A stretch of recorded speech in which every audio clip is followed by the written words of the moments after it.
안녕하세요. 기적은 항상 삶의 곳곳에 존재한다는 사실을 알게 된 70대 초반 여자입니다. 저는 살면서 남들보다 이른 이별을 많이 겪었었어요. 왜 세상은 나에게 이런 시련을 계속 주는 것인지, 한때는 누군지도 모를 하늘의 누군가를 원망하기도 했죠. 하지만 그럼에도 불구하고 꿋꿋이 살다 보니 제 박복한 인생에도 고마운 선물이 찾아오더군요. 서럽긴 했지만 돌이켜보면 그리 나쁘지만은 않았던 제 인생 이야기에 대해 사연투부의 친구분들과 아우님들, 그리고 인생 선배님들에게 털어놓고 싶어 이렇게 사연을 적어봅니다. 저는 어릴 적 부모님을 잃고 성인이 될 때까지 13년간 보육원에서 자랐어요. 이후엔 독립해 방직 공장에서 일을 하다 공장 어른의 주선으로 공무원이었던 남편을 만나게 됐죠. 남편은 공무원이었는데 남편도 가족인 시부모님과 아주버님도 제 출신보단 인성을 먼저 봐준 좋은 사람들이었습니다. 시부모님은 경기도에 살던 저와 남편과 달리 고향인 대구에서 아주버님 부부와 함께 사셨어요. 살아생전 저를 따뜻이 감싸주셨던 두 분의 기억은 70이 넘은 지금까지 아련히 떠오르곤 하죠. 저는 나이 26에 결혼해 3년 뒤 외아들을 낳으며 더욱 행복한 결혼 생활을 이어갔습니다. 하지만 박복한 팔자인 제가 너무 분수에 맞지 않은 행복을 누렸던 걸까요? 꿀 같았던 행복은 얼마 지나지 않아 불행으로 되돌아오더군요. 엄마, 나 머리 아파요. 속도 안 좋아요. 7살이던 저희 아들은 자꾸만 두통을 호소하더니 구토까지 자주 하기 시작했습니다. 걱정이 된 저와 남편은 아들을 서울에 있는 큰 병원에 데려가 검사를 시켰어요. 그리고 그 결과는 충격적이었죠. 저희 아들은 소아암 중 하나인 악성 뇌종양에 걸렸던 겁니다. 이게 다 내 탓이에요, 여보. 잘 먹지도 못하고 자란 내가 우리 아들한테 건강하지 못한 몸을 물려준 거예요. 우리 현태 불쌍해서 어떡해요. 자책하지 마. 그럼 아픈 자식 둔 부모는 다 죄인이게? 현태 수술받고 치료받으면 잘 이겨낼 거야. 믿는 대로 미래가 온다잖아. 우리 긍정적으로 생각하자. 저는 공장을 그만두고 병원에 입원한 아들 옆에 딱 붙어 있었습니다. 밤중에 아들이 고통을 호소할까 걱정돼 늘 간이 침대에서 제대로 눕지도 못하고 선잠을 잤죠. 엄마, 나도 학교 가고 싶어요. 나도 동네 형들처럼 책가방 들고 학교 다니고 싶었는데 전 이제 그럴 수 없겠죠? 그게 무슨 소리야, 현태야. 우리 수술도 잘 받았잖아. 이제 치료만 마저 잘 받으면 우리 현태도 학교 다닐 수 있어. 그때 되면 엄마가 세상에서 제일 멋진 책가방 사줄게. 처음엔 씩씩하게 병원 생활을 하던 아들은 날이 갈수록 힘을 잃고 우울해져 갔습니다. 어른들이 쉬셔야 한다고 해도 끝내 병을 이기지 못하고 세상을 떠난 병동의 다른 아이들 소식을 어떻게 접했나 보더라고요. 저는 아들을 안고 달래며 언제까지고 엄마가 지켜주겠다고 흐느꼈죠. 하지만 아들을 지켜주겠다던 제 약속은 결국 지켜지지 못했습니다. 선생님, 제 심장 우리 아들한테 지금이라도 줄 수 없나요? 요새 의료기술이 그렇게 발달했다는데 지금이라도 그렇게 제 아들 살릴 수 없어요? 전 죽어도 좋아요. 저희 아들 없는 세상 더 살 의미도 없어요. 그러니까 제발 저 대신 저희 아들 좀 살려주세요. 여보, 이러지 마. 모두들 그동안 최선을 다해 주셨어. 그건 지금껏 힘겹게 버틴 우리 현태도 마찬가지야. 그러니까 고생한 우리 현태를 위해서라도 우리 그만 우리 아들 보내주자. 어? 아들은 투병한 지 2년 만에 결국 우리의 곁을 영영 떠나고 말았습니다. 세상에 단 하나밖에 없는 저와 피를 나눈 존재, 목숨보다도 귀했던 제 아들을 저는 그렇게 잃었죠. 조문으로 온 사람들은 고작 9살 된 아들을 잃고 넋이 나간 제게 차마 위로의 말도 건네지 못하더군요. 그렇게 아들을 보낸 뒤 한동안 제가 무슨 정신으로 살았는지 모르겠습니다. 저는 아예 정신 나간 사람처럼 다시 일도 구하지 않고 집에만 틀어박혀서 살았어요. 여보, 나도 우리 현태 잃어서 너무 힘들어. 나도 아빠잖아. 근데 이러다 만약 당신까지 잃게 되면 난 정말 제정신으로 못 살아. 미안해요, 여보. 나도 이러고 싶지 않은데 아무것도 목구멍으로 넘어가지도 않고 그냥 현태 없는 세상에서 뭘 어떻게 하고 살아야 할지 모르겠어요. 있죠. 나 요샌 당신 없을 때 자꾸 현태 환영까지 보여요. 분명 우리 현태는 이 세상에 없는데 자꾸 집 이곳저곳에서 엄마, 엄마하고 날 부르면서 웃어요. 그렇게 여전히 내 눈에 보이는 우리 아들을 내가 어떻게 잊고 살아갈 수 있겠어요?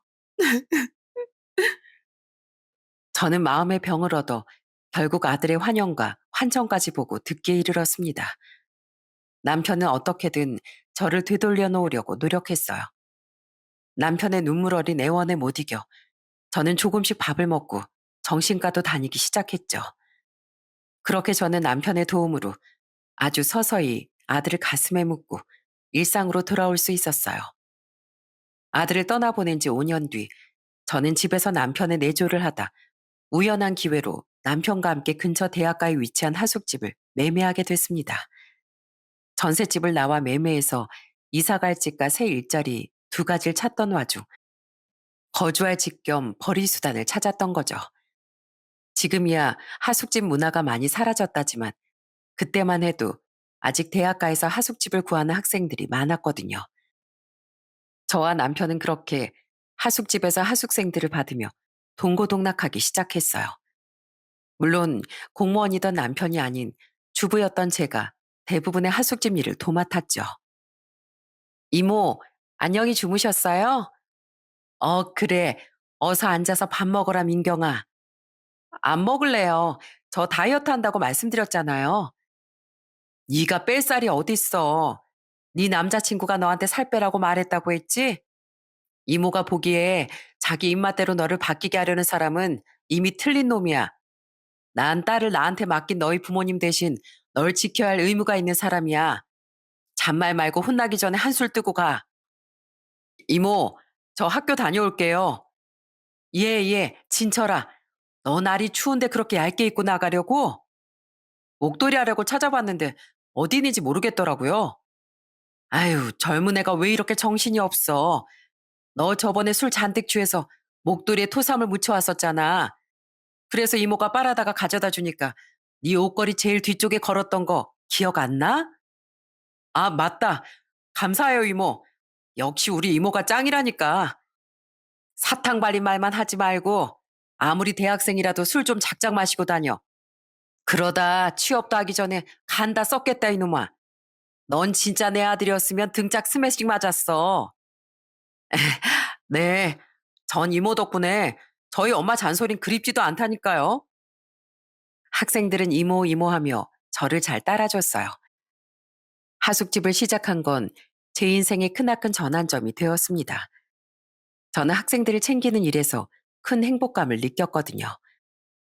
비록 42이라는 이른 나이에 시작하긴 했지만 이제 막 성인이 된 학생들 모두가 마치 제 자식처럼 느껴지더라고요. 아들을 잃은 후여서 그런지 더더욱 학생들을 보면 자식 같은 마음이 들어 잘해주고 싶었죠. 물론 제가 학생들을 챙겨주기만 했던 건 아니었어요. 도리어 어쩔 땐 제가 학생들에게 도움을 받기도 했습니다. 이모, 몸은 좀 어떠세요? 세상에, 아직도 열이 안 떨어지셨네. 안 되겠다. 야, 정훈아, 우리 이모님 모시고 직접 병원 다녀오자. 괜찮어. 약 먹었으니까 금방 열 떨어질 거야. 정 아프면 이따 저녁에 남편한테 약 한 번 더 사달라고 하면 돼. 너희들은 얼른 올라가서 공부해. 아니에요, 이모. 이모는 평소에 우리 부모님처럼 챙겨주시잖아요. 이럴 땐 우리가 자식 노릇 해드려야죠. 일어설 힘도 없으시죠? 자, 제가 업어드릴게요. 예, 희연아, 정말 미안한데 이모 좀 도와줄래? 네, 그럼요. 뭔데요? 사실 내가 오랜만에 고등학교 동창들을 만나러 가거든. 근데 동창회를 무슨 레스토랑에 산다는 거야.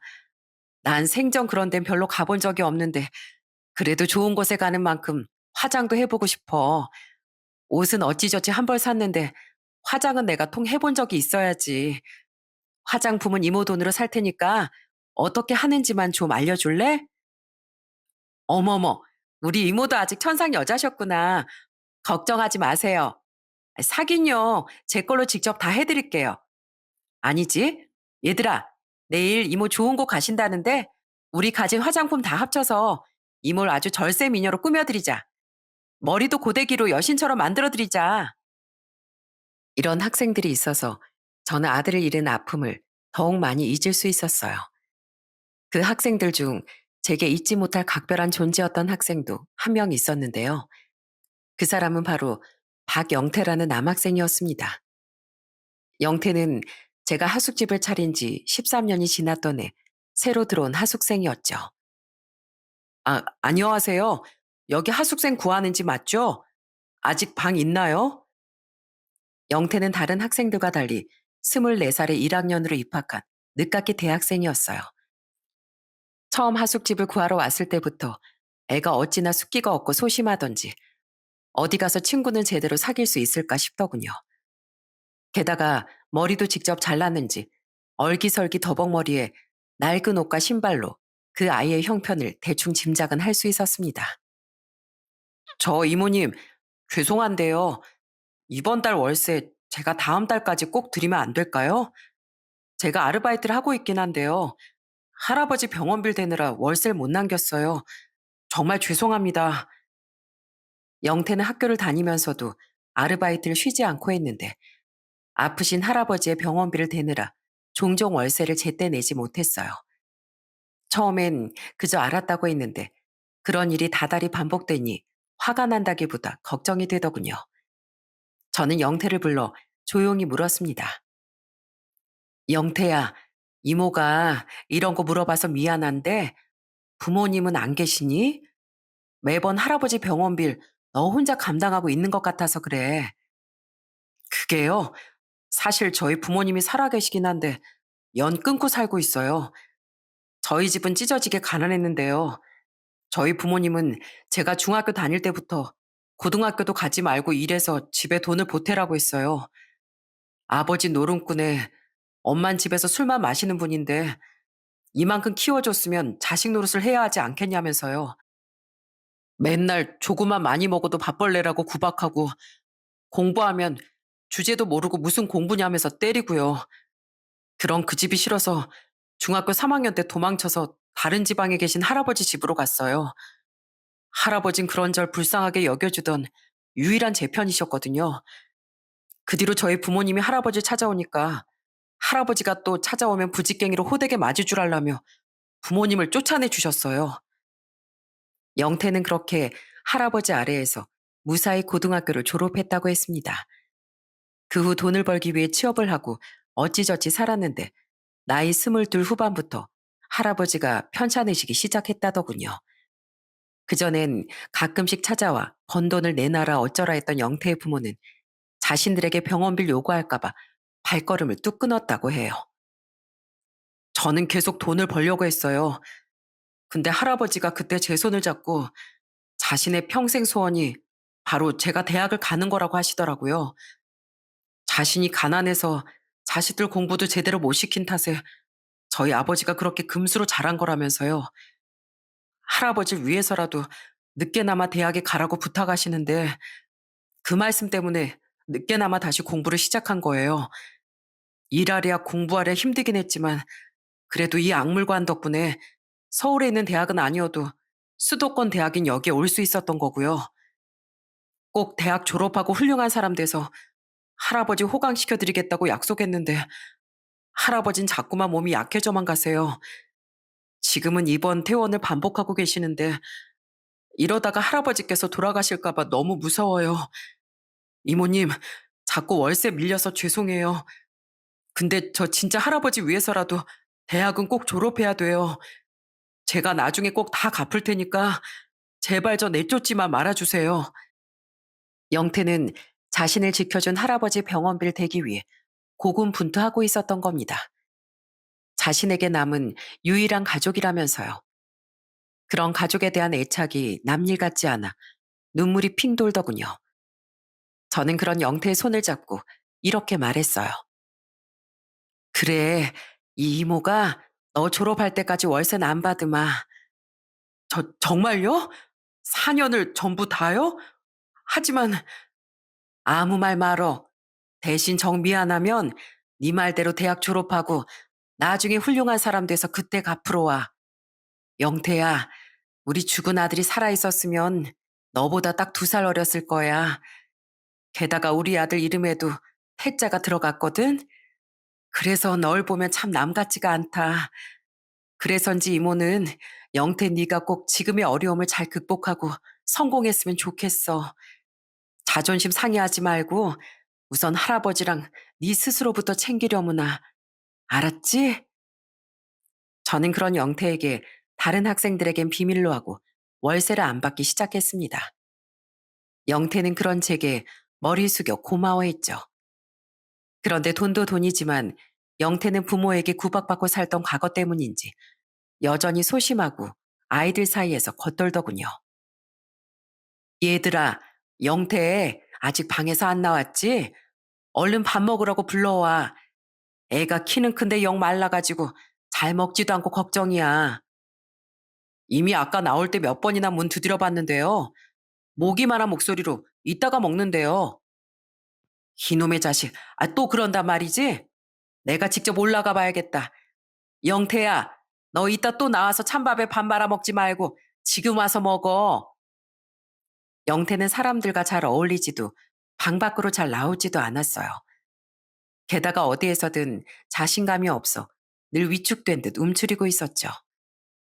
저는 그런 영태를 보며 과거 아들을 잃고 방에만 틀어박혀 살았던 제 자신이 떠올라 도저히 그냥 둘 수가 없었습니다.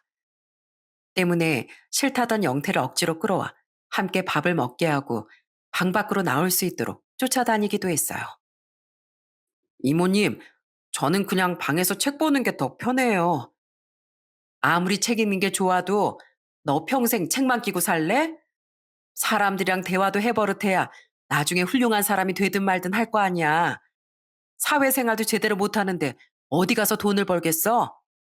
자, 이모가 국민체조 알려줄게. 따라해. 그래야 맨날 움츠리고 다녀서 굽은 그 어깨부터 펴지지.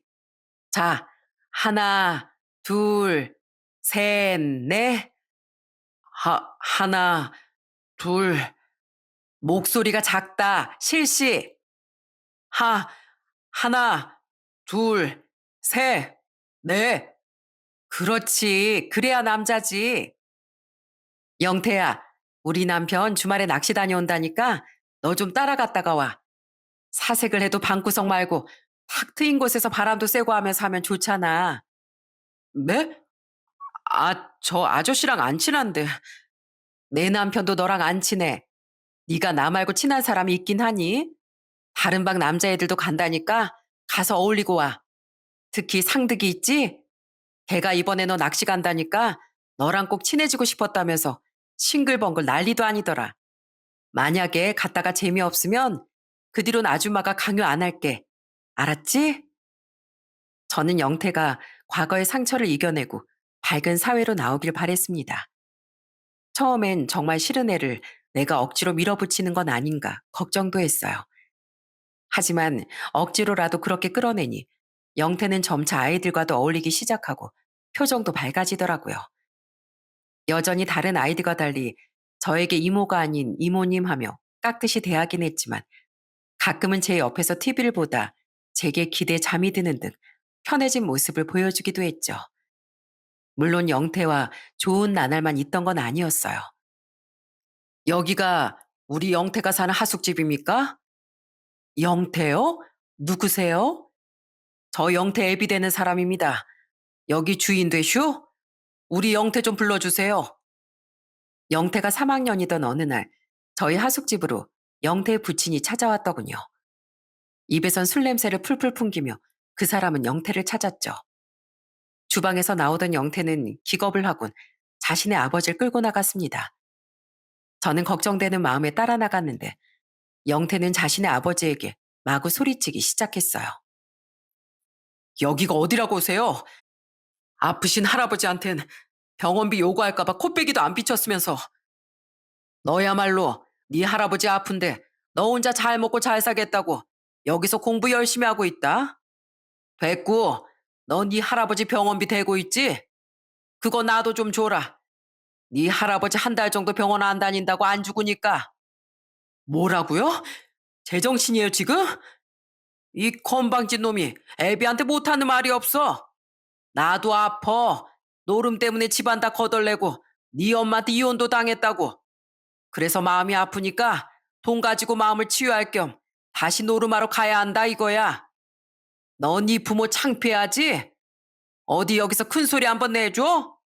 네 부모 노름꾼에 알코올 중독자라고? 정말 언제까지 절 이렇게 괴롭히실 거예요? 제발 가세요. 저 돈 없어요. 그런데 뒤에서 지켜보니 그놈은 더 이상 아비라고 불릴 자격도 없는 놈이더라고요.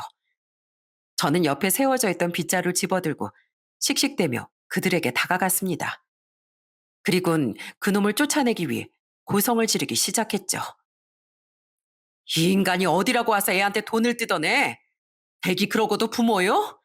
미래 창창한 애 고등학교도 못 가게 하고 부모 노름비 술값 대라고 종용한 당신들이 부모냐고.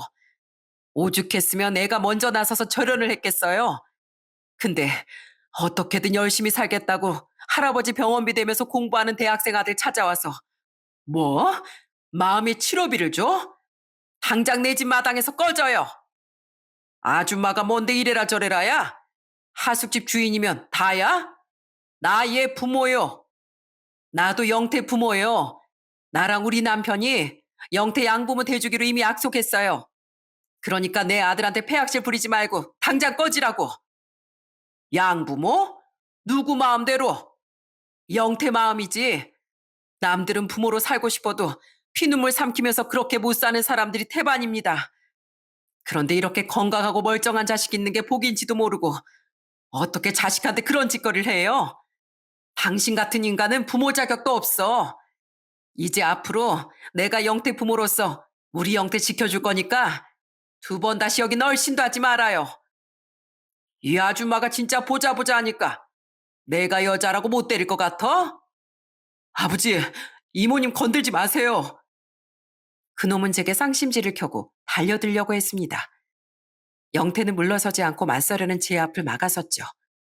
그런데 그때 하숙집 문을 열고 다른 하숙생들이 마구 달려오더군요. 우리 이모 괴롭히지 마세요. 우리 영태 형도요. 아저씨 안 가면 우리 경찰에 신고할 거예요?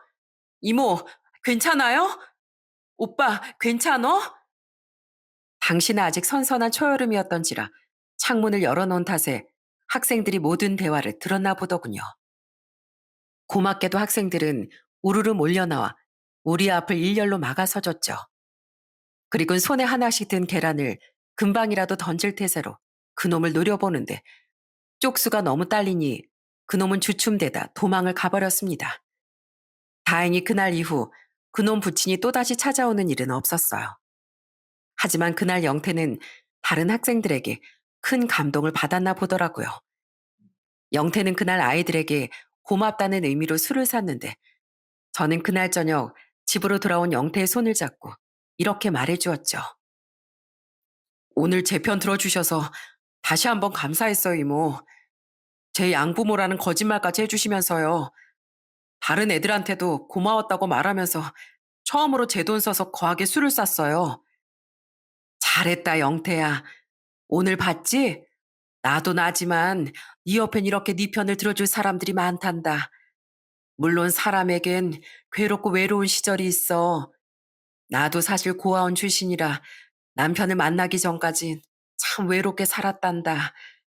하지만 네가 바르게 살다 보면 네 주위엔 이렇게 좋은 사람들이 점점 더 많이 넘쳐나게 될 거야.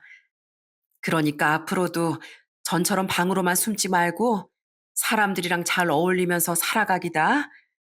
사람은 혼자 살 수 없는 노릇이니까 때론 이번처럼 도움을 받기도 하고 또 때론 네가 누군가에게 도움을 주기도 하면서 말이야. 영태가 대학교 4학년 마지막 학기일 때 영태 할아버진 결국 세상을 떠나셨습니다. 연락을 받은 전 남편과 즉시 달려가 장례식 내내 영태의 곁을 지켜줬어요. 장례비 또한 전부 지원해주며 영태에게 있으니만 못한 부모의 자리를 대신해주려고 노력했죠. 그때 영태의 부모는 장례식 내내 코빼기도 비추지 않더라고요. 정말 감사해요, 이모님, 아저씨. 이렇게까지 절 도와주시는 애 언젠가는 꼭 갚겠습니다. 괜찮아. 이런 일은 어른한테 기대도 되는 거야. 그러니까 넌 아무 걱정 말고 할아버지 마지막이 편안하시기만을 빌어드려. 그런 영태가 드디어 4학년을 마치고 졸업했을 때 그 어느 때보다 아쉬운 마음이 들더군요. 나는 추억도 많지만 많은 신경과 마음을 쏟아부은 학생이었으니까요. 저는 취업에 성공해 서울로 가게 됐다던 영태의 손을 잡고 응원의 말을 건넸습니다. 넌 분명 잘 해낼 거야. 네가 한다면 하는 아이인 걸 이모 믿고 있다. 부디 서울 가서 밥 굶고 다니지 말고. 알았지? 네, 이모님. 이모님 제게 베풀어 주셨던 은혜 제가 두고두고 잊지 않고 갚을게요. 쭉 저희 할아버지 병원비 대느라 드리지 못했던 월세도 언젠가 돈 벌어서 꼭 갚겠습니다. 괜찮아. 우린 그 돈 없어도 충분히 먹고 사니까 차라리 우리한테 줬다고 생각하고 어려운 이웃들 도와주렴. 다시 한번 졸업 축하한다, 영태야. 그 뒤 저는 영태와 아주 가끔씩 연락을 주고받으며 살았습니다. 처음엔 작은 중소기업에 들어갔던 영태는 면접 준비를 잘한 끝에 중견기업으로 2년 만에 이직을 했다더군요. 하지만 비싼 서울의 월세를 내고 회사에 적응하느라 항상 눈코 뜰 새 없이 바쁘다고 했죠. 그 와중에도 영태는 1년에 한두 번은 꼭 저희 하숙집에 찾아와 저희 남편을 보고 가곤 했어요. 하지만 저는 그런 영태와 서서히 연락을 끊게 됐습니다. 원인은 바로 제 남편이었죠. 미안해, 여보. 나 정말 잘해보려고 한 건데 일이 이렇게 될 줄은 몰랐어. 당시 공무원을 퇴직하고 쉬던 남편은 누군가의 꼬임을 받고 사업을 시작했습니다. 불안한 마음에 그냥 이젠 연금을 받으며 편히 쉬라고 말했건만 남편은 해낼 수 있다고 고집을 부렸죠. 그러다 남편은 결국 영태가 하숙집을 떠난 지 4년 뒤쯤 사업을 망하고 하숙집을 담보로 받은 대출금까지 갚지 못하게 된 거예요. 순간에 빚더미 앉은 우린 결국 하숙집을 팔고 낡고 허름한 전셋집으로 이사할 수밖에 없었습니다. 남편은 울면서 미안하다고 빌었는데 그런 남편에게 원망스러운 마음은 들지 않았어요. 과거 남편이 저를 얼마나 많이 위해주고 보살펴 줬는지 잘 알았기에 그저 힘든 시기를 보내는 남편을 위로해주고 싶었죠. 괜찮아요, 여보. 물론 일이 이렇게 된 건 아쉽지만 당신이 뭐 일부러 그랬나요? 어차피 우린 책임질 자식도 없으니까 다시 시작하면 돼요. 당신 옆에 내가 있잖아요. 고마워, 여보. 나 당신을 위해서라도 이대로 절대 무너지지 않을 거야. 제게 고마워하는 남편의 말에 이번엔 제가 남편에게 힘이 될 수 있었구나 싶어 기뻤습니다. 하숙집을 접었으니 일자리가 필요했던 전 근처 건물의 청소 일을 시작했어요. 그리고 남편 또한 다른 일을 알아보는 것 같았는데 몇 달 뒤 남편이 하는 말은 기가 막히더군요. 뭐? 또 사업을 하겠다고요? 여보, 이건 아닌 것 같아요. 저번에 한번 된통 망했으면 됐지. 또 무슨 사업이에요? 이건 진짜 확실한 정보야. 이 사업 아이템으로 대박난 사람이 한둘이 아니래. 대체 무슨 사업인데요? 물건 홍보하고 팔고 회사를 더 키워줄 다른 개인 사업자들 모으는 일이야. 나만 믿어, 여보. 이걸로 월에 수백, 수천 버는 사람이 한둘이 아니래. 여보, 당신은 다 좋은데 귀가 너무 얇아요. 세상에 그런 쉬운 사업이 어디 있어요? 아무나 할 수 있는 거 아니야. 나처럼 오래 공무원 하면서 인맥도 많고 머리도 잘 돌아가는 사람이니까 할 수 있는 거라고. 아무튼 절대로 안 돼요. 우리 어차피 사업에 투자할 돈도 안 남아 있어요. 전 이번엔 절대로 안 된다 싶어 전보다 훨씬 강하게 뜯어말렸습니다. 하지만 남편은 기어코 저 몰래 대출을 받아 또 사업을 벌였더라고요. 미친 듯이 화를 냈지만 이미 늦은 일이었죠. 그리고 남편은 그 사업 역시 몇 달 되지 않아 아주 홀라당 말아먹고 말았어요. 내가 하지 말라고 했죠? 그 빚 갚으려고 이젠 우리 노후자금까지 날렸다고요. 이제 속이 시원해요? 예? 그땐 정말 화를 참지 못하겠더라고요. 저는 그쯤부터 주변에 제 근황을 알리기도 싫어 대부분의 사람들과 연락을 끊고 지냈습니다. 영태도 그중 한 명이었죠.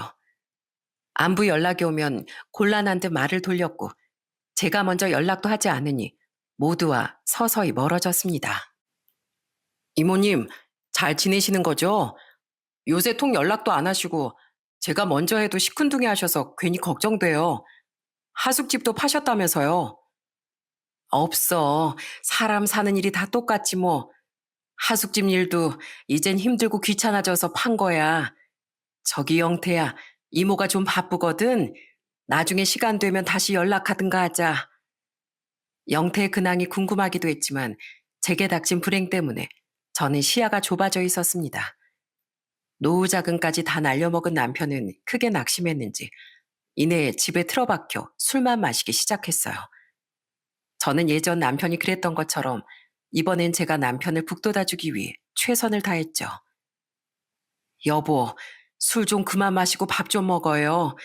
그러다 몸 상해요. 당신이 아직도 이팔 청춘도 아니잖아요. 나한테 신경 꺼. 난 쓰레기야. 난 귀도 얇고 능력도 없는 무가치한 존재라고. 나 같은 건 밥 먹을 자격도 없어.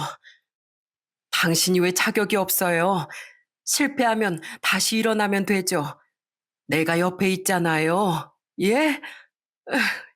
제발 술 좀 그만 마셔요. 저는 남편을 정신과에라도 데려가 보고 억지로 술병도 빼앗아 봤어요. 하지만 남편은 좀처럼 나아질 생각을 하지 않았죠.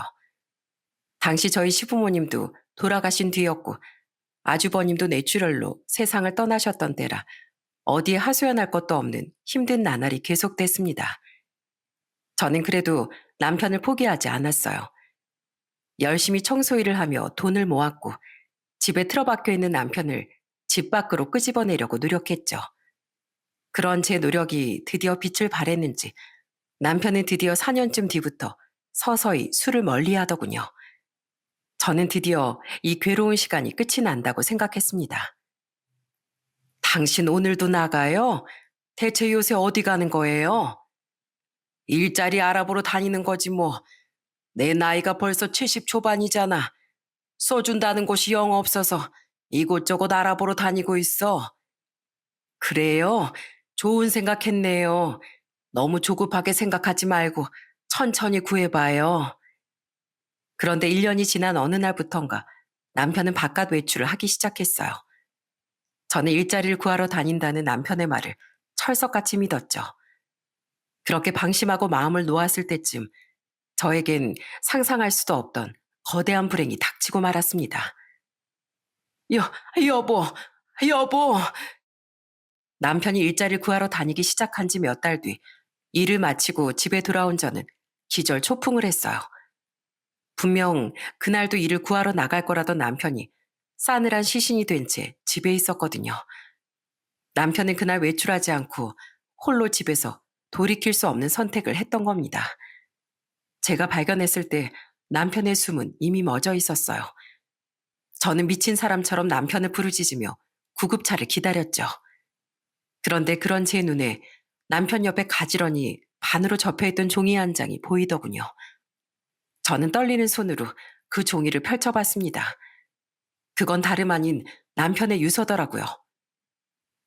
여보, 당신이 이걸 봤을 때쯤이면 난 이미 이 세상 사람이 아니겠지. 여보, 미안해. 사실 나 그동안 당신한테 거짓말했어. 처음에 내가 일을 구하러 다닌 건 정말이었어. 그런데 나이가 많은 날 써주겠다는 곳이 좀처럼 없더라. 그런데 그때 예전에 망했던 사업 아이템이 자꾸 내 머릿속에 떠오르는 거야.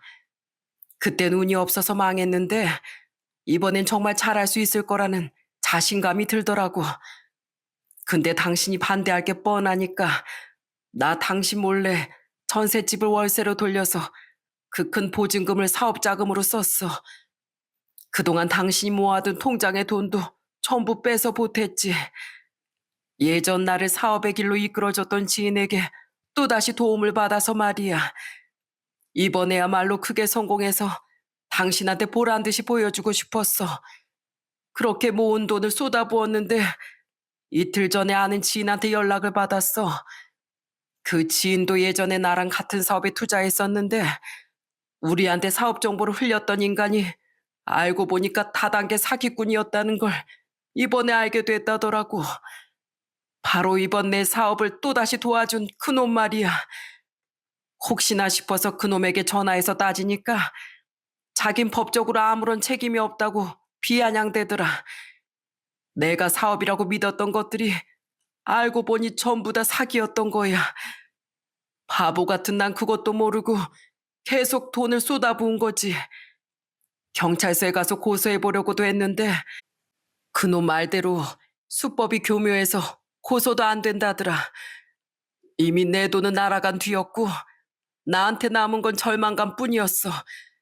그래서 여보, 나 무책임하지만 이렇게 목숨으로 당신에게 진 죄를 갚으려고 해. 평생 고생하면서 산 당신한테 이런 짓을 하고 혼자 떠나서 미안해. 내가 하늘에서나마 당신한테 매일 속죄하면서 살게. 난 지옥에 갈 거라 우리 현태도 부모님도 형도 만나지 못할 테지만 그곳에서나마 당신의 행복을 빌게. 정말 미안해. 하늘이 무너지는 것 같았습니다. 남편은 그동안 저 몰래 또 사업을 벌였던 거예요. 그것도 알고 보니 사업도 아닌 다단계 사기의 말입니다. 저는 우선 도착한 구급대원들을 따라 병원으로 향했지만 남편은 역시나 숨을 거둔 뒤더군요. 저는 그렇게 한순간에 전세자금, 그동안 모아둔 돈, 그리고 남편까지 전부를 잃게 됐어요. 정말 그 사람이 남긴 보증금이 500밖에 없어요? 그렇다니까요.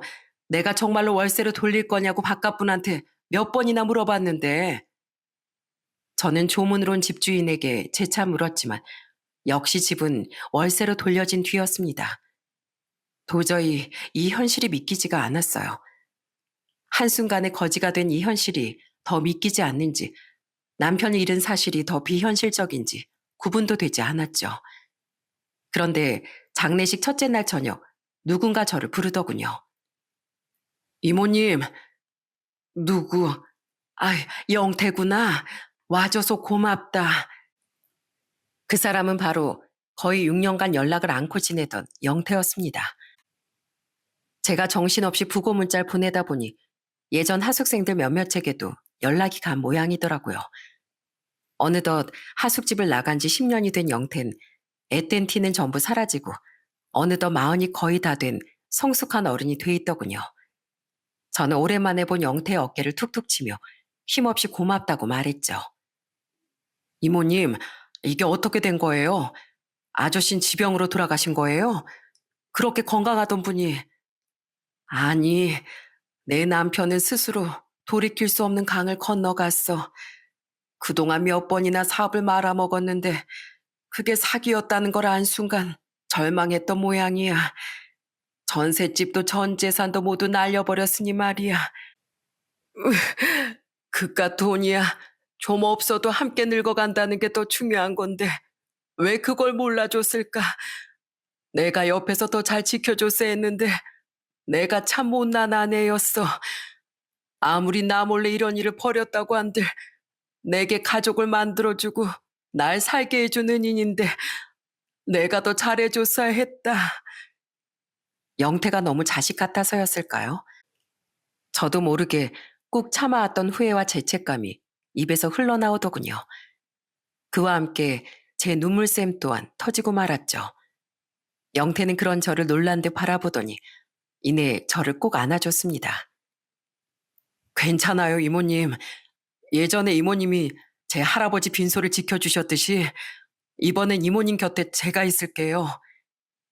자식도 가족도 없는 제게 그런 영태의 말은 참 고마웠습니다. 이후 영태는 정말로 남편의 빈소를 내내 지켜줬어요. 그리고 고맙게도 그 사이 예전 하숙생이었던 아이들 몇몇이 조문을 와주기도 했죠. 이모, 어떻게 우리 이모 얼굴 상한 것 좀 봐. 괜찮으세요? 너희들이 와줘서 한결 위로가 되는구나. 와줘서 정말 고맙다. 고맙긴요. 당연히 와야죠. 이모는 우리 서울 엄마나 다름없었는데요. 아저씨도 우리한테 참 잘해주셨는데 이렇게 돼서 유감이에요. 그 외에도 같이 청소일을 하던 건물의 직장 동료들, 남편과 오랫동안 같이 일한 공무원 시절 직장 동료분들 등 많은 분들이 조문을 와주셨습니다. 이렇게 따뜻하고 고마운 사람들이 주변에 한가득인데 누군가에게 제대로 된 위로도 받기 전에 그런 선택을 한 남편이 안쓰러워 더욱 눈물이 났죠. 영태는 남편을 납골당에 안치시킬 때까지 제 곁을 지킨 후 저를 집에 데려다 주더군요. 저는 그런 영태에게 차를 한 잔 내주며 고마움을 전한 뒤 그제야 뒤늦게 근황을 물었어요. 내가 너무 정신이 없어서 네 근황을 묻는다는 것도 잊어버렸구나. 잘 지내니? 결혼은 했어? 네, 이모님. 저 지금 5년째 개인 사업을 하고 있어요. 다행히 운이 따라줘서 지금은 직원 수도 20명쯤 되는 회사로 성장했고요. 3년 전에 결혼도 해서 지금 2살 된 아들도 있어요. 그래, 잘 됐구나. 정말 잘 됐어. 난 네가 꼭 성공할 줄 알았다. 사실 집이 계속 이렇게 망하면서 사람들 얼굴 보기도 민망해서 내가 연락을 다 끊었었어. 그래서 네 결혼식에도 가보지도 못했구나. 정말 미안하다. 아니에요. 오히려 이모님이 이렇게 힘들게 살고 계실 줄도 몰랐던 제가 죄송하죠. 이모님, 제가 회사랑 집을 너무 오래 비워서 오늘은 서울에 다시 가봐야 하거든요. 제가 며칠 뒤에 조만간 다시 찾아뵐게요. 그러니까 그동안 너무 혼자 많이 슬퍼하고 계시지 마세요. 아셨죠? 영태는 못내 발걸음이 안 떨어지는 듯 망설이다가 서울로 돌아갔습니다. 몇 년 동안 계속 안 좋은 일만 겪고 살다가 한때 많이 아꼈던 하숙생이 잘 됐다는 이야기를 들으니 위로가 되더라고요. 하지만 그와 별개로 저는 차가운 현실에 눈을 돌려야 했어요. 남편을 잃은 슬픔에 제대로 빠질 틈도 없이 저는 저렴한 월세집을 알아봐야 했습니다. 그 집에서 혼자 월세로 살기엔 집도 넓고 월세도 비쌌거든요. 다시 바닥부터 시작해야 했으니 제겐 저렴한 월세집이 필요했죠. 그렇게 부동산을 돌아다니며 며칠을 보내던 와중 영태가 약속대로 연락 후 다시 저를 찾아왔더군요. 그것도 자신의 아내와 아들까지 함께 말이에요. 여보, 인사해. 내가 살면서 누누이 말했지? 나 힘들 때 월세도 안 받고 우리 할아버지 장례비까지 대주신 내 은인 말이야. 이모님, 여긴 제 아내, 그리고 저희 아들이에요. 안녕하세요, 아주머니. 말씀 많이 들었습니다. 저도 꼭 한번 뵙고 싶었어요. 제 남편에게 은인이면 제게도 은인이시니까요. 은인은 무슨, 나도 영태 덕분에 좋은 추억이 많이 생겼지. 영태 참 착하지? 앞으로도 서로 의지하면서 행복하게 살아. 그렇게 인사를 나누고 식사를 한 뒤 영태는 무슨 할 말이 있는 듯 입을 몇 번이나 열었다 떼더군요. 저는 그런 영태에게 말했어요. 왜? 무슨 일인데? 저 이모님, 사실 오늘 저 예전에 못 갚은 월세 갚으러 온 거예요. 월세? 아휴, 그걸 아직도 마음에 담고 있었어? 네, 그때 이모님 말씀대로 성공한 후에 저 꾸준히 봉사하면서 살고 있었어요. 그래도 언젠가 기회가 되면 이모님께도 꼭 은혜를 갚고 싶었거든요. 그런데 지금이 바로 그때인 것 같아요. 이모님, 지금 월세방 새로 구하고 계신다고 했죠? 그 집 구하지 마세요. 뭐? 아니, 왜? 사실 제가 이모님과 상의도 없이 이 근처 20평짜리 집 한 채를 알아봐뒀거든요. 저 예전에 이모님이 안 받으신 월세 대신 그걸로 꼭 은혜 갚고 싶어요. 저는 영태 이야기에 뒤로 넘어갈 뻔했습니다. 영태는 자신이 젊은 나이에 꽤 성공을 했다며 그 정도는 충분히 제게 선물할 수 있는 능력이 된다고 말하더군요. 저는 두 손을 마구 내저었죠. 됐어. 무슨 쇠도끼를 금도끼로 갚는다는 허무맹랑한 소리야. 집값이 어디 한두 푼이야? 괜찮아요, 이모님. 그리고 여긴 경기도 중에서도 비교적 집값이 저렴한 편이잖아요. 그래서 그렇게 비싸지도 않았어요. 이모님, 예전에 이모님이 아니었다면 저는 진즉 대학을 포기했을 거예요. 그럼 지금 이 자리에 저도 있지 못했겠죠. 제 의견에 동의해서 집사람도 흔쾌히 동의해줬고요. 이모님, 과거 이모님 덕분에 저는 대학도 졸업하고 상처받은 어린애라는 껍질을 깨고 사회로 나올 수도 있었어요. 게다가 아픈 할아버지도 끝까지 부양할 수 있었고요. 그러니까 이모님이 제게 베푸신 은혜에 비하면 이건 아무것도 아니에요. 제발 제가 은혜를 갚게 허락해 주세요. 말 한마디 한마디가 어찌나 제 심금을 울리는지 눈물을 참을 수가 없었습니다. 영태는 그렇게 제가 가장 절망적인 순간에 한 줄기 희망 같은 선물을 준 겁니다. 영태는 목이 막혀 고맙다는 말만 내뱉으며 흐느끼는 제 손을 꼭 잡더군요. 예전에 이모님이 그러셨죠? 세상은 절대 혼자 살아갈 수 없는 법이라고요. 예전엔 이모님이 절 도와주셨으니 이젠 제가 이모님을 돕겠습니다. 그리고 이모님, 더 이상 힘들다고 저랑 연락 끊지 마시고 이젠 우리 종종 만나면서 지내요. 전 이제 할아버지도 안 계시고 부모는 없는 셈 치고 산지 오래니까 힘들고 외로울 때 찾아갈 곳이 없잖아요. 예전에 이모님이 제 양부모가 되어준다고 하셨죠? 저 그 말 다 기억하니까 물을 생각하지 마세요. 아셨죠? 이모님이 제게 그래 주셨듯 제가 이제 이모님의 아들이 되어 드릴게요. 그걸 기억하고 있어? 아들이라니 고마워. 내 평생 또다시 아들을 가지게 될 거라곤 상상도 못 했는데 말이야. 이게 나에겐 집보다 더 큰 선물이야. 저는 그렇게 남편을 잃고 얼마 되지 않아 영태라는 아들을 얻게 됐습니다. 인생은 이렇게 아이러니함 투성이더라고요. 이후 영태는 정말로 종종 제게 연락을 하고 아내와 아들과 함께 찾아오기도 하더군요. 자신도 이젠 효도할 부모님이 생겼다며 명절이나 두어 달에 한 번씩은 꼬박꼬박 찾아오곤 하죠. 할머니, 저 깎아 먹고 싶어요. 2년이 지난 지금 영태 아들은 저를 할머니라고 곧잘 부르며 애교를 피우곤 합니다. 자식이 없는 제가 할머니라고 불릴 일은 절대로 없을 것 같았는데 그 귀여운 목소리 들을 때마다 눈물이 핑 돌곤 해요. 저는 영태가 선물로 준 집에 살면서 여전히 청소일을 하고 있답니다. 또한 제게 찾아온 기적을 남들에게도 나누고 싶어 한 달에 한 번씩은 보육원으로 봉사를 다니곤 하죠. 제가 살았던 보육원은 없어졌기에 다른 보육원을 찾아다니면서요. 그런데 얼마 전 봉사를 갔던 보육원에서 6살짜리 여자애가 제게 묻더군요.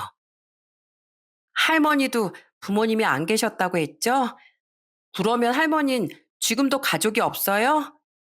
아니, 있지. 할머니한테 남편도 있었고 세상에서 제일 소중한 아들도 둘이나 있는걸.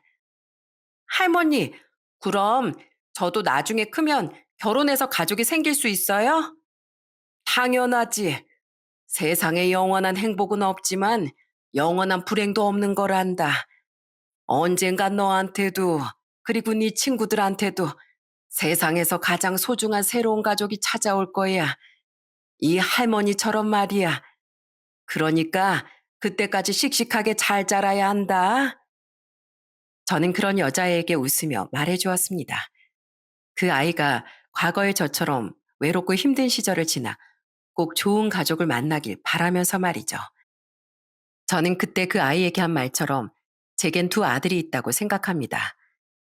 너무 일찍 떠나버린 불쌍한 제 첫째 아들 현태와 선물처럼 나타나 제게 더 없는 고마움을 안겨준 가슴으로 이어진 둘째 아들 영태 말이죠. 뭐 비록 나이는 영태가 조금 더 많긴 하지만은요.